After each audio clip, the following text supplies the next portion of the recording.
Вчера со насмевка ја проследив изјавата на советничката од ДПМН, која прочита нешто што и напишеле. По кој знае кој пат повторно се лаже народот. Договорот беше на седницата да се разгледа само ребалансот на буџетот, за да може општината да функционира и ДПМН да ги повлече најавените 150 амандмани на ребалансот на буџетот. Амандманите ги најавија и ни ги покажаа на седницата во вторникот наутро. Дека се ова така, ќе ви потврди фактот што веќе во четврток на 20 јуни во 8:30 часот ја закажа продолжение на седницата на која ќе се разгледуваат преостанатите точки. Значи лагата и триумфалната изјава за некаква си победа на ДПМН со народот се само обична лага и дезинформација. Лага е и дека со поништување на дуповите црквата ќе била дивоградба.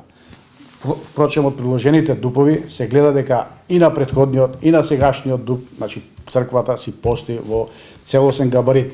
Нема никаква дилема дека таа ќе си гради и ќе си постои како таква. Ние веќе, значи и претходно на медиумите им ги пративме новиот и стариот дуп во кој јасно се гледа дека црквата постои во двата дупа. И уште нешто, бидејќи и за ова се дезинформираше. Сакам јасно да кажам дека градинката ќе се гради, а и училиштето. Сега ќе се изработи проектот и како што ветивме, ќе го изградиме.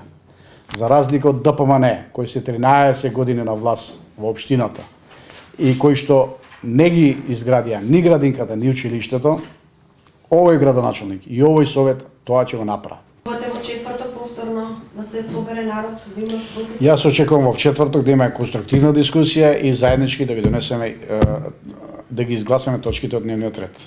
Во однос на најавите на Шептански дека ќе се преиспитува секоја ваша одлука?